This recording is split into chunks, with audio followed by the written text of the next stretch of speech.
Hey there, everybody. How you doing? It's Lee Stranahan. It is Thursday, March 28th, and we are doing a live Q&A for Citizen Journalism School. Wednesday. It's Wednesday. Wednesday? Yeah. Oh, okay. I thought you were saying 1 sec. Oops. I was so excited for it to be tomorrow, but it is the 28th, right? Yeah. I got that part right. What do you know? So it's Wednesday, the 28th. I don't know why why did I think it was Thursday? Because time flies. So do me a favor, while everybody's coming in, I should mention that this is part of Citizen Journalism School. CitizenJournalismSchool.com is where you can go and sign up. I started Citizen Journalism School because I've been doing journalism about 10 years. And as you may know, the media sucks. Now, as you may know, if you really know, all the media sucks. Generally, the media is just very bad at presenting the truth. They just present narratives. And I'm sick of it on both sides. And we try to do fact-based, accurate journalism. I got a 10-year history of getting big stories right, from the Syrian conflict, where I went to Beirut in 2013, covered the Syrian refugee crisis, ISIS, before anybody was talking about it, to stories that I worked on with my mentor, Andrew Breitbart, like the Anthony Weiner story, like the Pigford story, the stories that I covered independently, including big stories of Republican and Democratic corruption, and covering White House press briefings, and so and on and on and on.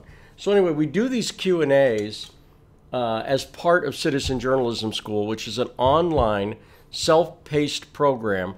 And I'm going to make a couple of announcements, and while people are coming in, we'll get right to the Q and the A part. By the way, you can ask questions. What do you my son Shane's helping me. Are you monitoring? Shane, you're monitoring? I'm monitoring YouTube and then on the Facebook. He's monitoring YouTube and Periscope or Facebook? I'll be getting on Periscope right now, too. And Periscope, right. So, a couple of announcements. Number one, forget politics. We have a video conference. We're going to show you how to do online video, pre-production, post-production, editing, graphics, the whole shamil. That's not really a right word, but Laverne and Shirley used to say it. But we're going to show you how to do everything. Before I was in journalism, I worked in TV and film for many, many years. I've got about 40 years of experience in video and a lot of experience teaching. I've done hundreds of seminars around the country. May 11th, 12th, and 13th, that's Friday night, Saturday, and Sunday, here in Washington, D.C., and streaming out live. If you go to populous.tv and sign up for the mailing list, tomorrow morning we're going to announce the pricing, and it's going to be a significant discount that's only going to be available for a few days for this great seminar that's going to include an online component. It's going to include live stuff. It's going to include discounts, live teaching, plus online teaching. It's the same price whether you want to come down to Washington, D.C., or just watch it online. Either way, it's the same price. So we got that coming up. That's going to be a really, really good course, and I'm super excited about it.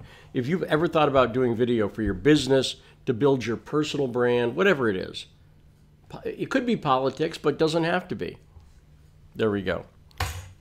So the other thing I want to mention to you before we roll into the question and answer is we did a sneak preview, and I would love to show it to you live, but we're worried about overwhelming the iMac by doing the switching, which is what we're doing now, and running the engine that lets us do this new cool thing. But we have some stills to show you. Bring up the outside. What you're looking at now is not a photo. This is an online environment, what we're calling Citizen Journalism School Virtual Campus.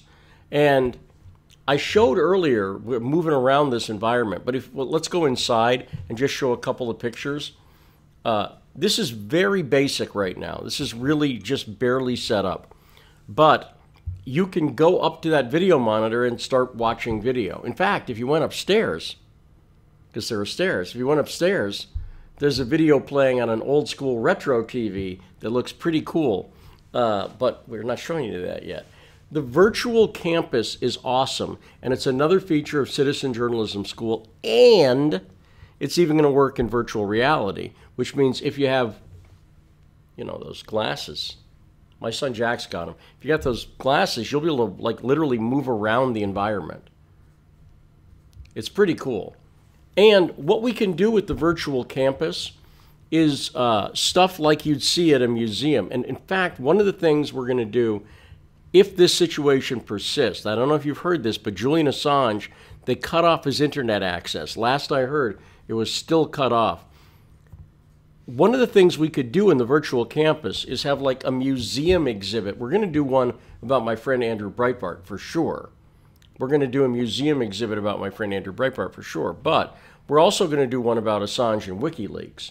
And hopefully we'll be able to get at least that little bit, at least a preview, open to the public in the next few days.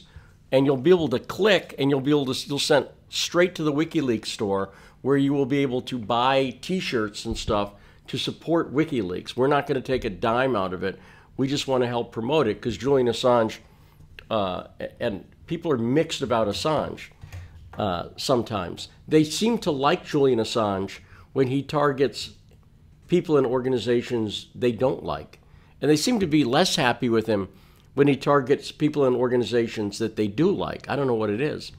But anyway, that's coming up, because what we can do in this virtual environment is literally create cool Epcot, Disney World or museum-style exhibits, all in a virtual world. So you can watch videos, look at photos, look at artifacts, even click around online. It's really going to be very, very cool, and I can't wait to show it to you. But just show the outside still again, just because I love it.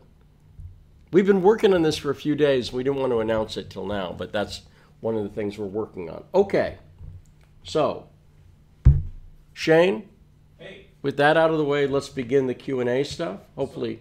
So I'm watching the chat. We don't have any questions coming in live, but we had one that was sent in advance. Yes, thank you. So somebody was asking, they're based in Canada, and they're trying to figure out if there are any press memberships or press agency memberships that you would recommend them joining or taking a part of. So the question is, are there any, they're in Canada, are there any press agency memberships they would recommend? And I can answer this easily, no. I can answer it for the United States, no. There's nothing offhand that I would recommend. I don't belong to any.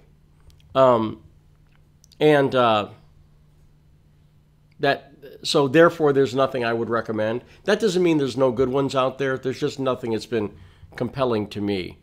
The press club might be a good, but you're in Canada, so you don't need that. So no, not really.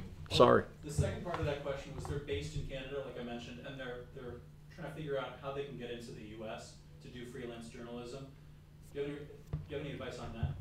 I am not a lawyer. So the question is, how can you get into the U.S. to do freelance journalism? And I am not a lawyer, and I'm certainly not an immigration lawyer. But let me tell you this. If you just want to get into the U.S. to do journalism, I would be a citizen journalist and come to the United States for a lovely vacation. And when you go to the border and they ask, what are you about to do? I would not mention journalism. That's what I would do. I would just tell them, sightseeing. And then I would do sightseeing. I would not lie. I would do sightseeing. Then if you're there and you happen to do some journalism, okay. If you happen to interview or talk to people, that's fine. But my experience with the Canadian border is such that I would tell them I'm doing sightseeing. That's what I would do. The border people, they don't want a big, long explanation. If I got to the border, headed to Toronto or Vancouver or someplace, and they asked what I was doing, I have a press pass. Is my wallet up here? It's probably not. I would show you my press pass, but I have a press pass because I go to the White House and stuff like that. I would tend not to bother the people at customs with that.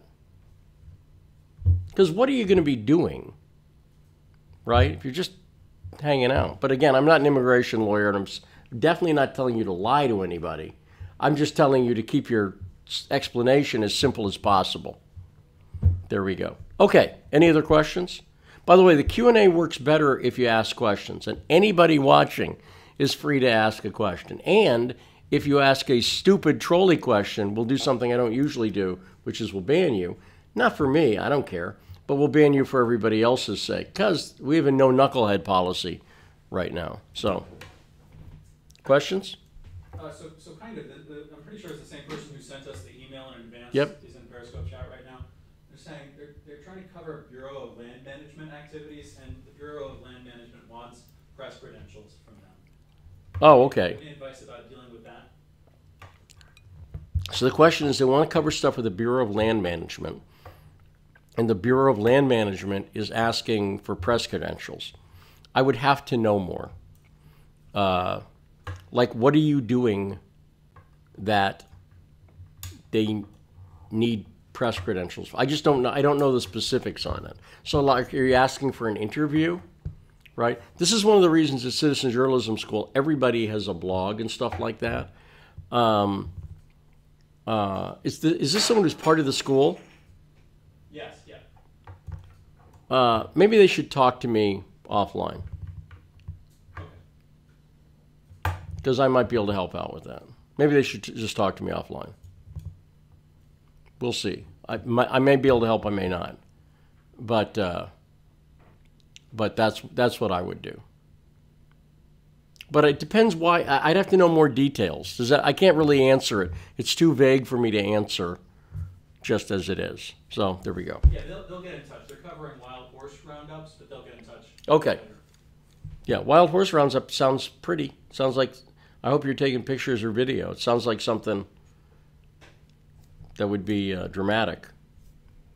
Okay, so we have another question that just came in on Periscope. Yep.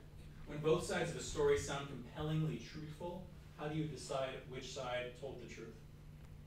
So the question, it's a great question. If both sides of the story sound compellingly truthful, how do you tell which side is telling the truth? So, can you be more specific? Is there a specific story you're thinking of? Because that would help me. Otherwise, I'll make up an example, and it might be radically different than what you're thinking. By the way, I seldom find that. I can give an example if you don't have one. Usually the problem for me isn't that both sides of the story sound compelling. Usually it's that neither side sounds compelling. That's the usual thing. And before I went to Beirut in 2013, I had this problem, which is I didn't trust Syria, but I also didn't trust the Western reporting I was seeing. They both seemed skeezy to me. And so I went to Beirut. That's what I did. So one of the things is start to investigate yourself. That's one of the things. Start to do the work yourself. Whether it's calling a source or who you see listed or doing research or something like that. But do we have the specific or? I'm still waiting on an answer. That's fine. That's fine. I'm just waiting. But I tend, it's rare that I find both sides are compelling. Usually I find both sides wanting. And then I start to dig into stuff myself. And then I'm always skeptical. I always question whatever it is.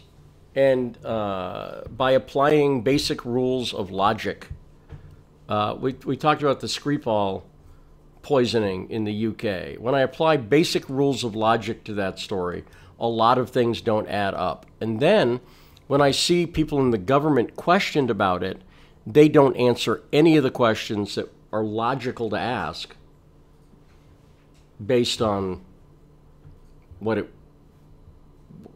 they should be saying. Like when they're asked, we had a great clip on this the other day. They asked Boris Johnson, do you have proof? And instead of what his answer was basically like, we'd like to work with Russia, but Russia has a multi-year history, blah, blah, blah. The question wasn't that. The question wasn't, can you talk about your history with Russia? The question was, do you have proof? and his answer was to avoid the question, which sounds like a no to me. So that's what I said. That's why I say that. But do we have a specific or? We're still waiting on that person. Although in the YouTube chat we have a student who's asking. They're based in West Palm Beach, Florida, and they're interested in getting involved. Generally speaking, they're interested in covering things. They haven't chosen exactly the subject to cover, but they're interested in covering stuff. So I asked them for maybe an example of something they're interested in. And they said, I'm interested in what the high schools are teaching in history classes, for instance. They're interested in covering that and talking about that and investigating that. And they're just trying to figure out what can they do to get started. What advice do you have? Okay, so someone's talking, they're in Florida and they're interested in what high schools are teaching with history. I would start by learning the subject matter before you go talking to people, because then when you talk to people, you'll be smart. So for instance, it wouldn't be hard, I bet, I'm just going to be specific on this story. It wouldn't be hard, I bet, to find out what they're using for curriculum and books at high school. In other words, usually at public schools, they have a curriculum that's published through the State Board of Education or whoever, and they have books that they're using. So they probably, you can find out what the books are that they're using. Then it would be a matter of getting a copy of the book and looking into it, and then asking yourself, by the way, the whole curriculum might be available to you.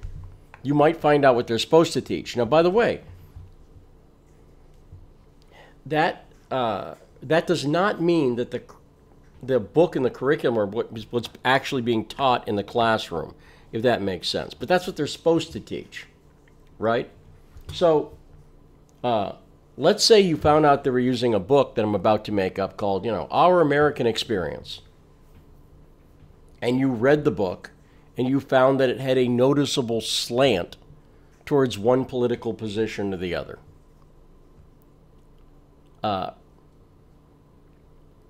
Right there, you're starting with knowledge. Now, the other thing I always recommend to people, and this is why when people sign up for Citizen Journalism School, they're entitled to their own, we will set up a blog, a WordPress blog for you.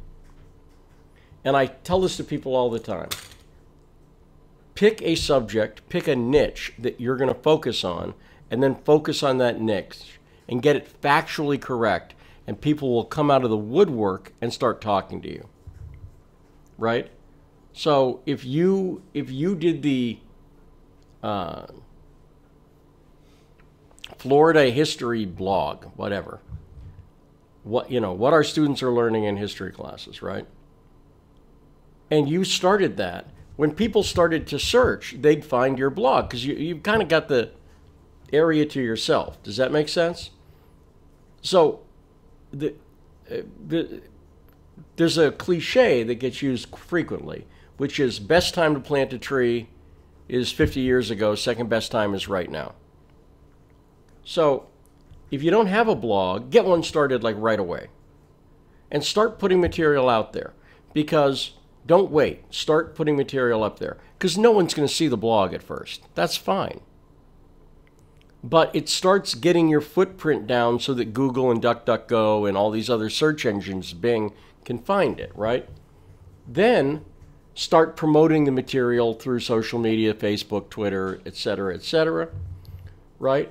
Then, as I say, then when you start to dig in and like someone goes, I'm a history teacher, I saw your blog, and you got this wrong, or you got this right, or whatever, or I want to talk about this because they're making us say this, you can say, well, I know you're using the Our American Experiment, or whatever I just made up, textbook, and it seems to me like that textbook is biased towards this position, or whatever.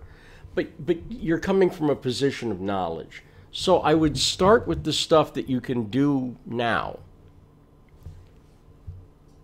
And then I would churn through the work and try to do a little bit of work on it every day, even if it's a half hour. You're a citizen journalist. I assume you've got a job or a life or something. And I'm not. I'm a professional journalist, which means I have no life. And so if you're a citizen journalist, but still put 15, 30 minutes, an hour, something like that a day in. and just learn and learn and learn, and then start to figure out who you should talk to and who you should reach out to. And you might go, oh, well, gee, that textbook author is whatever, consulting for the Venezuelan, again, I'm making this up, consulting for the Venezuelan government. Oh, that's interesting. I want to get in touch with them, and so on and so forth. So that's it. I mean, really what I'm urging, without knowing some of the specifics, is get started, get rolling, get moving on the story. That's the thing we show in the Skripal shooting. It's like I'm not waiting to figure out everything. I'm figuring out stuff as I go and doing the organization as we go there. So hopefully, I hope that helps. Any next question? Would you recommend getting like an insurance policy as a journalist? I don't have an insurance policy. The only thing I would have is what I would consider normal business insurance. And then if I do filmmaking stuff, which we do, there's different insurance you have to get for that, like E&O, errors and omission insurance. Other than that, the best assurance I can tell you to get is tell the truth and be factual, period. Is tell the truth. Label conjecture or opinion as such, and don't get pulled in by your own conjecture or opinion. And don't chase clicks or money. Chase the truth. That's it. That's it. That's the best insurance. We have another video coming up about that, where when I talk about defending yourself against attacks and lies, I'll talk about that more. Okay, great question, though. Good question. Anything else? Yeah, no, we have a few more. So somebody else was asking about animation, actually. They wanted to know your advice on what animation program to use. That's a pretty broad question. But Someone's asking about what animation program I use. So if you're talking about 3D animation, I use Lightwave 3D. For the virtual campus we're doing, we're using the Unreal Engine, Unreal 4, because it's amazing, right? It's amazing. It's got a large user base. It's from Epic. But I've been using Lightwave for like 25 years. Then on the 2D side, I use After Effects, Adobe After Effects, which is part of the Adobe Creative Cloud Suite, which I would highly recommend.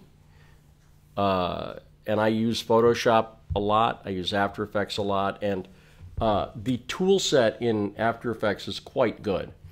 And I find I rarely do pure 3D work. Usually I'll use 3D, like I'll use Lightwave to animate an element, and then I would bring that element into After Effects. Unreal's kind of its own thing. It's a game engine, is what it is. And we're adapting it for educational use. But it's amazing, but it's technical. And because I have a background in 3D animation for decades, and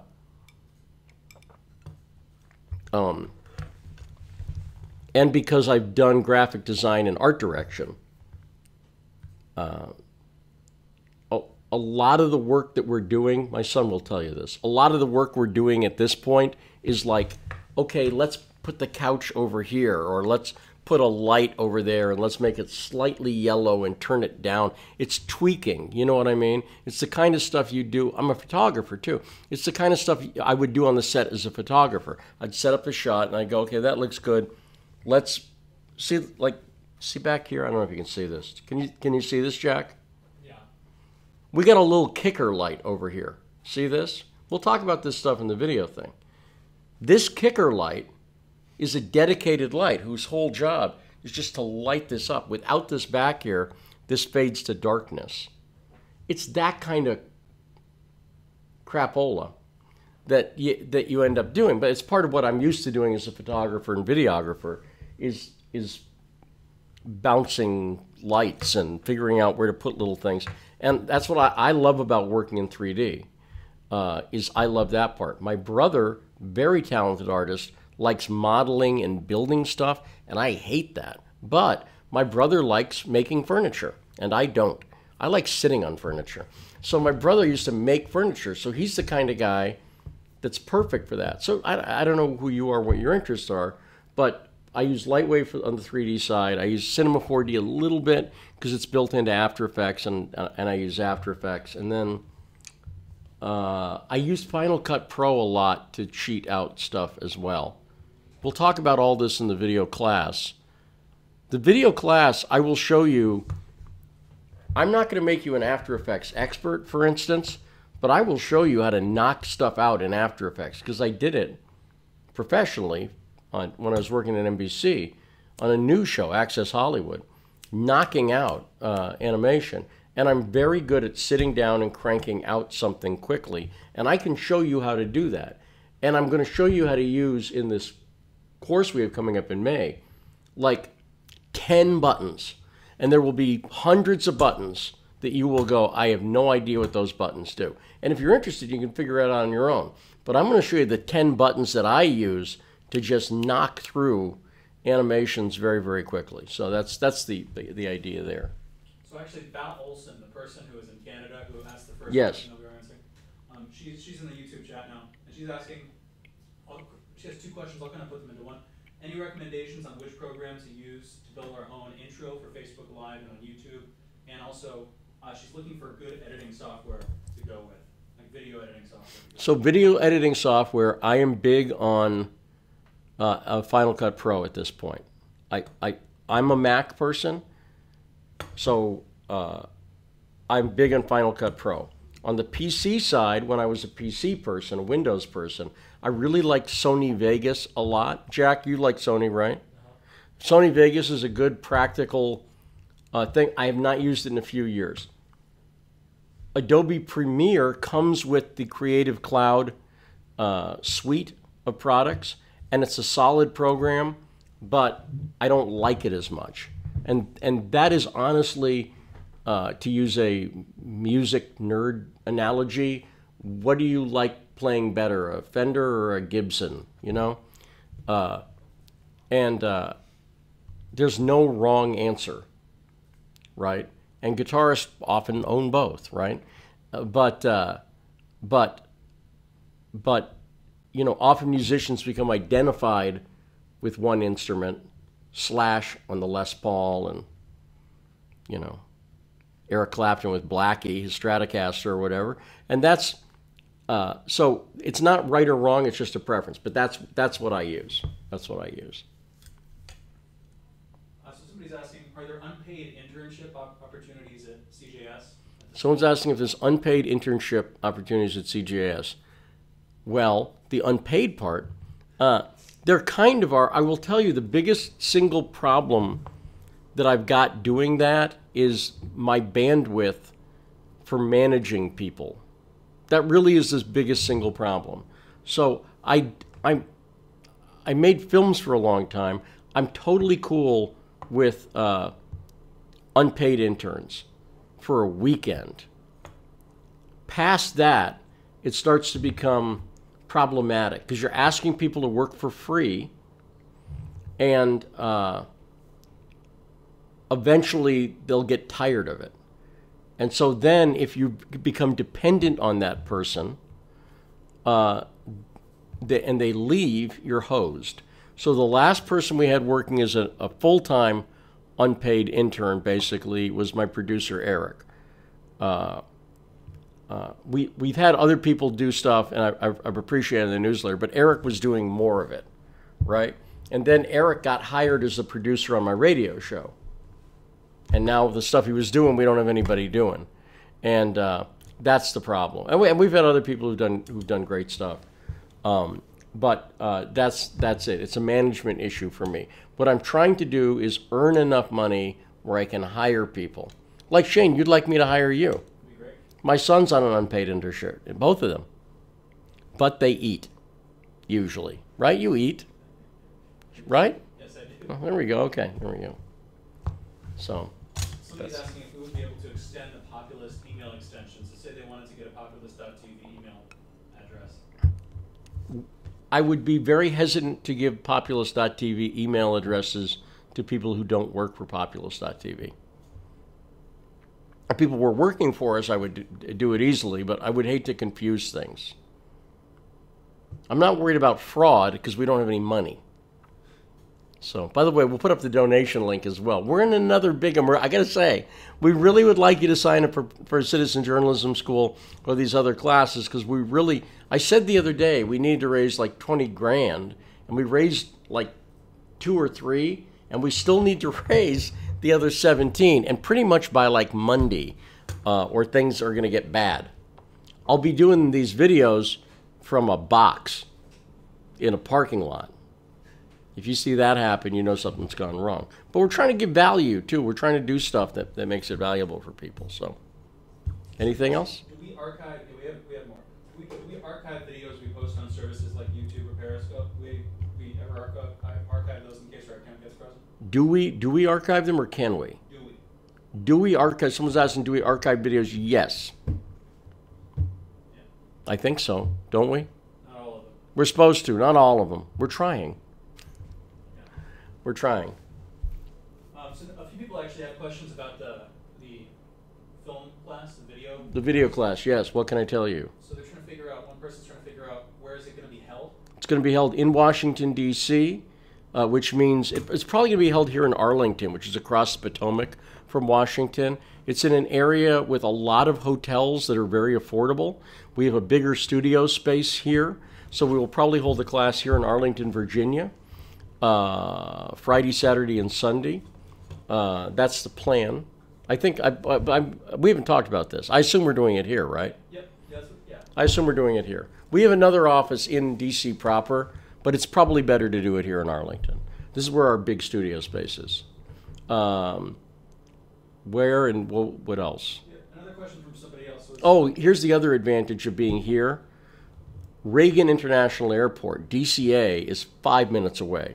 So if you're flying in, I'm not joking, you're literally 5 minutes. You could walk to the airport. I wouldn't advise it, but you could walk to the airport in about 10 minutes, right? Yeah. Or you could take a 6-minute walk in the other direction, hop in the metro, and be there in 3 minutes.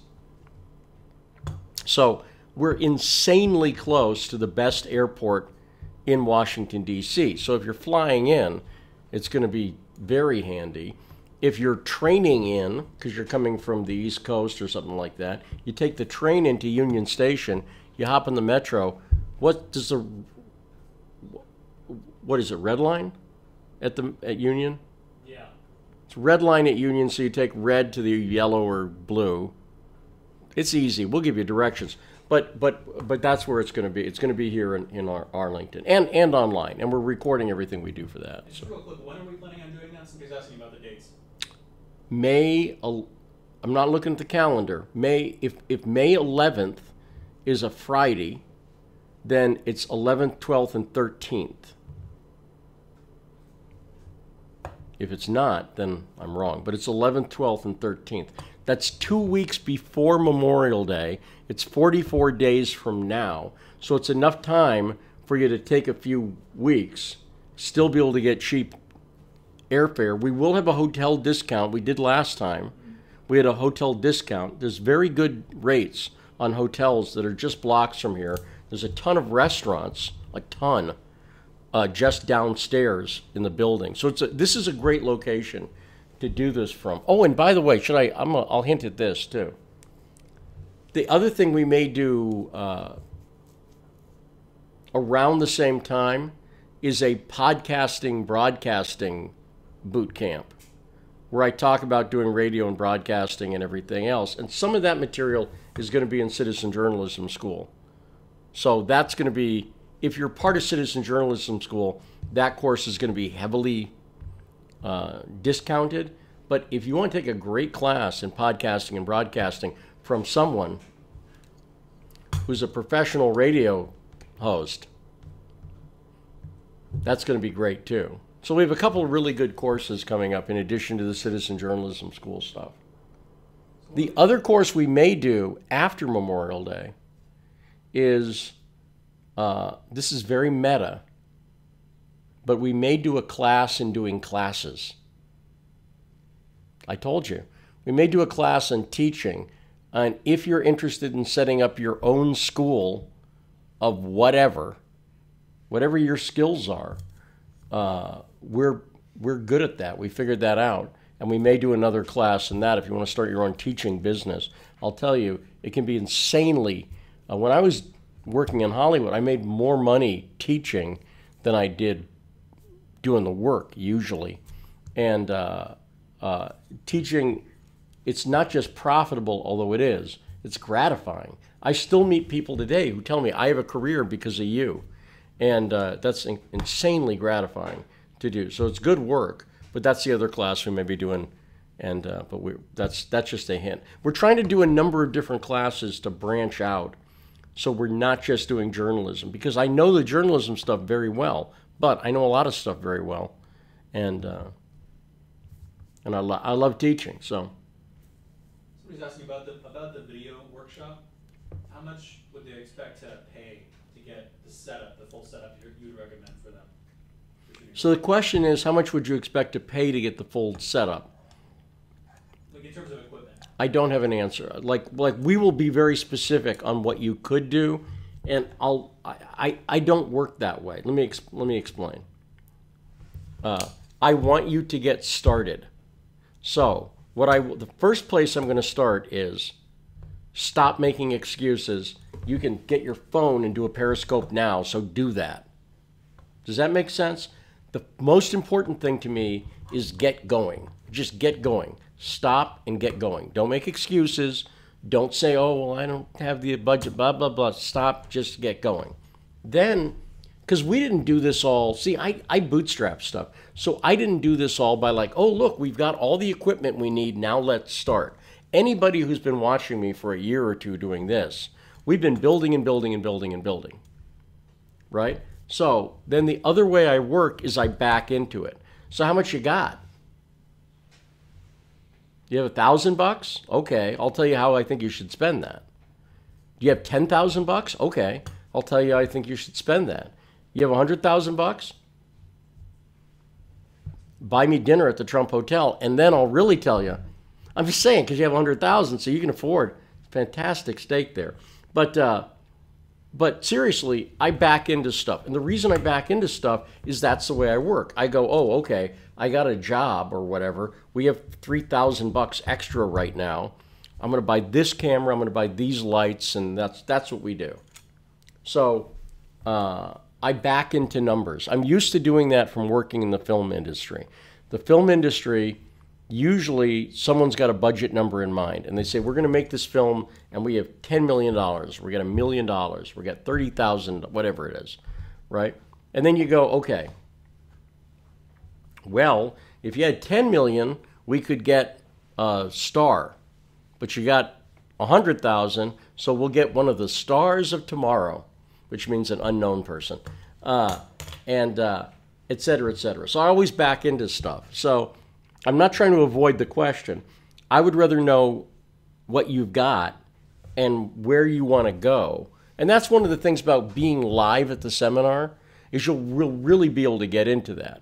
Because if this was a seminar, I would just pull you up and go, okay, let's talk about this.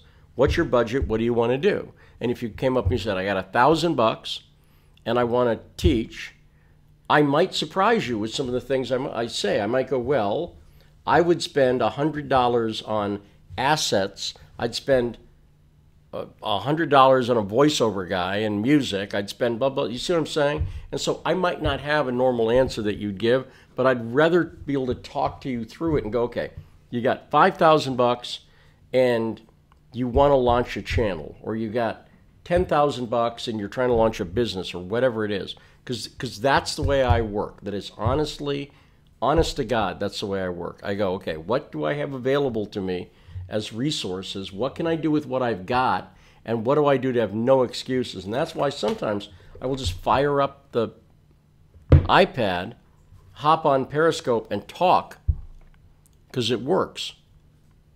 So there we go.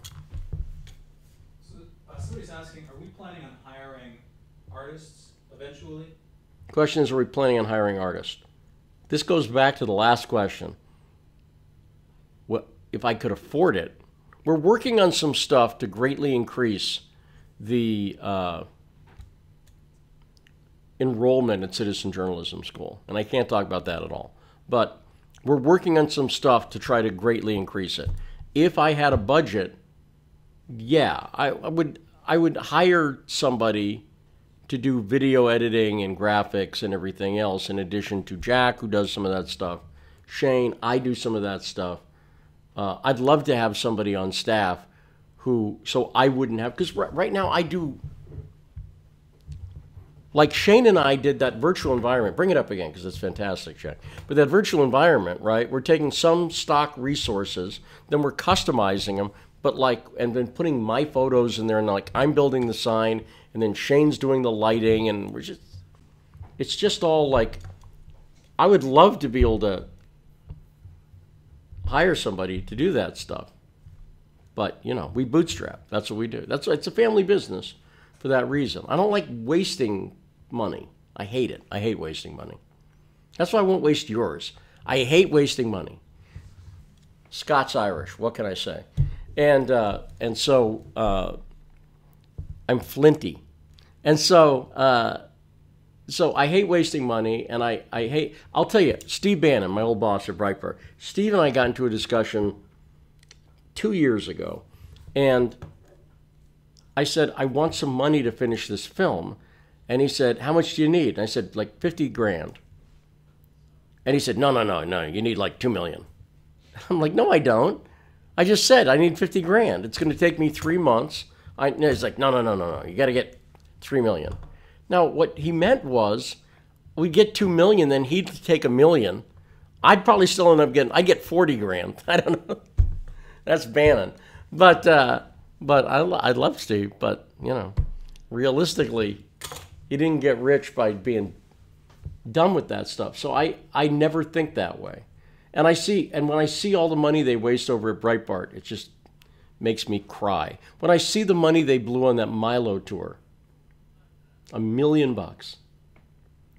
I think of all the journalism they could have done, and it infuriates me. So let's switch topics. But anyway.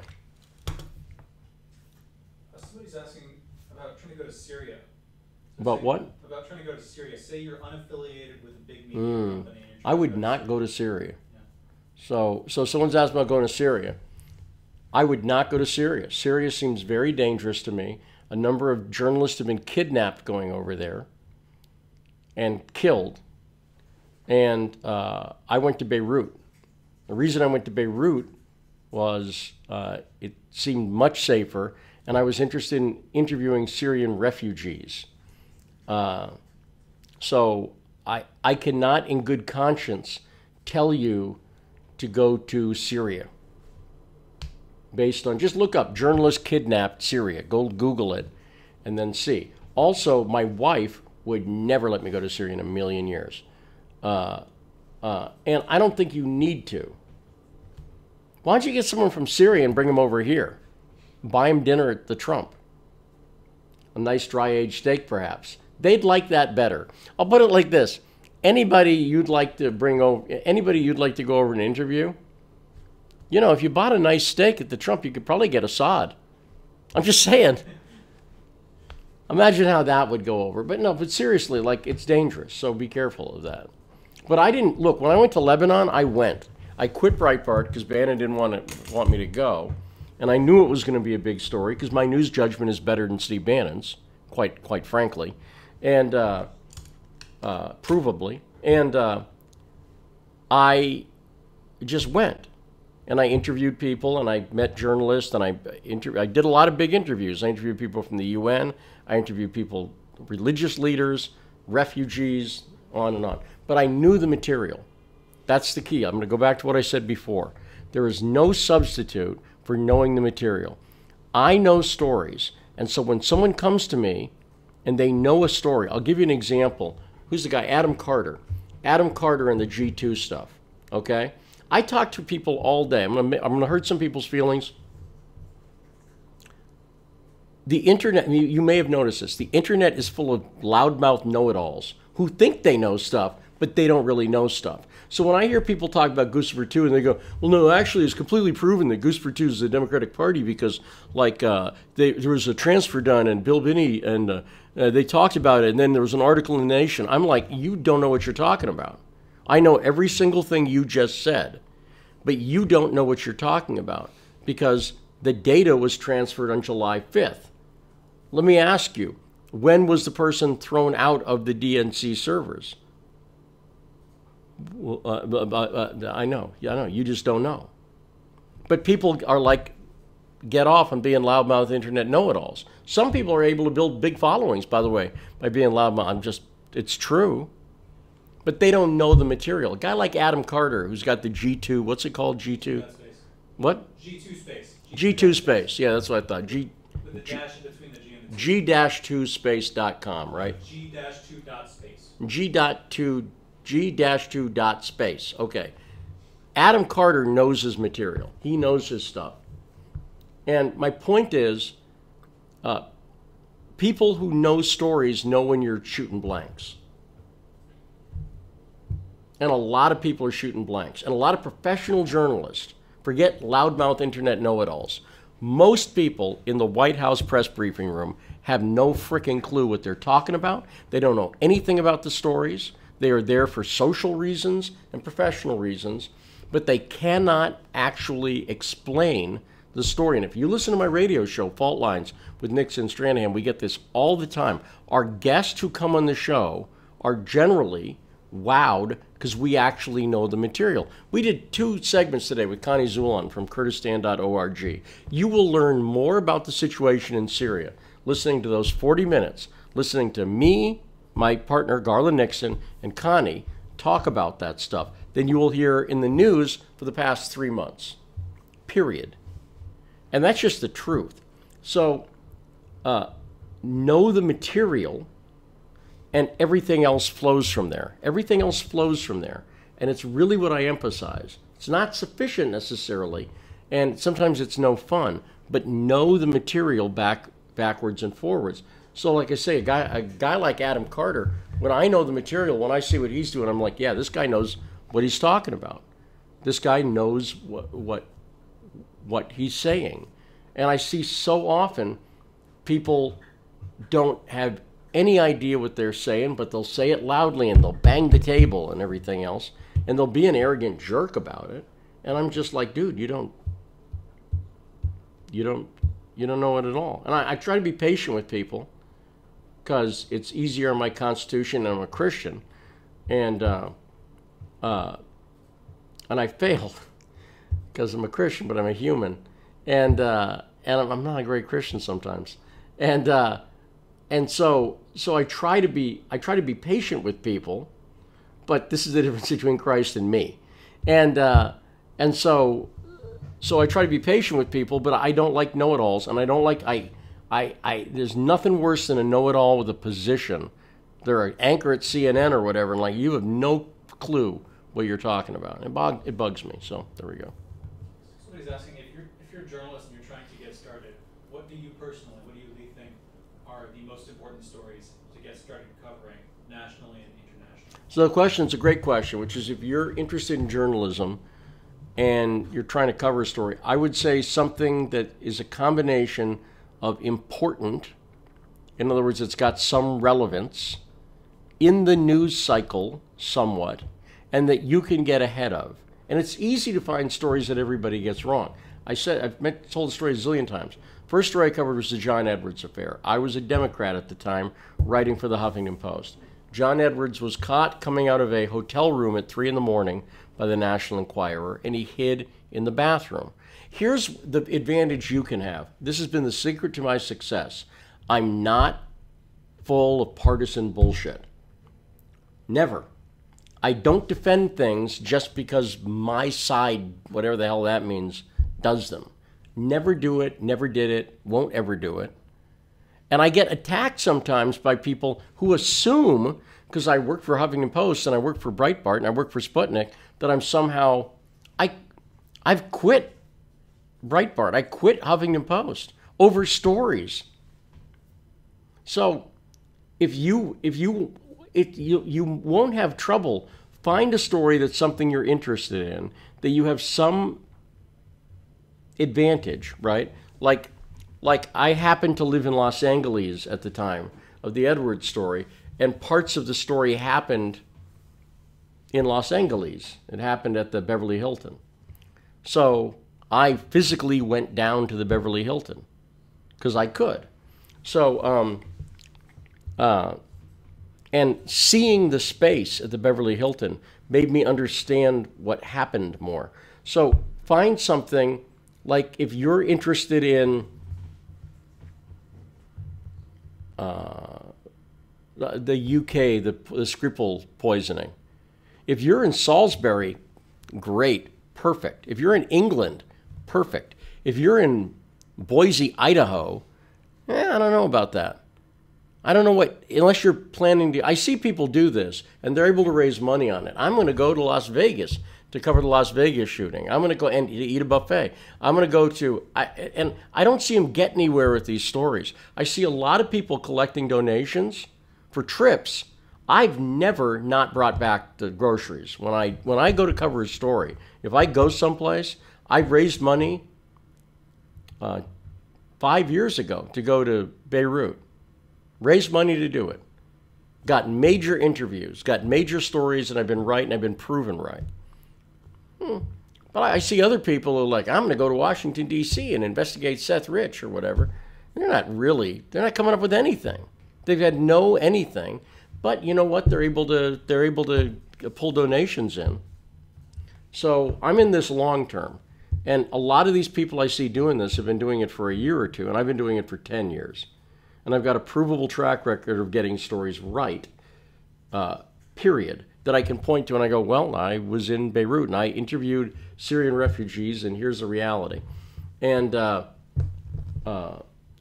would try, but you can't count on raising the donations. And by the way, sometimes people will just lie to keep the donations coming in. And I've seen that, I've talked about it before. And it's sad. So don't be that person. That's my advice there. So anything else before we finish up here? Great questions. Thanks, everybody, for the questions, and hopefully the answers are useful to you. Anything else? Because we got a couple more videos to do tonight, so I'm going to wrap it up. Thanks so much to everybody for listening, everybody for watching. If you head over to Citizen Journalism School, sign up. It's the best price you're ever going to get. We never discount the program, and we would love to have you be part of the program. I'll put it like this. If I can get 20 people to sign up, even at the monthly, at the quarterly payments option, which is what, $149, Shay? What'd you say? Right? Wait, pardon me. The $149 is what the quarterly is. Yep. Yeah. 149. The 4 payments of $149. If I get 20 people to sign up, I won't be evicted. and I won't be stressed out over getting bills paid and stuff like that. So please go over there, sign up. God bless you. Really appreciate it. We got a couple more videos coming. Until next time, I'm Lee Stranahan.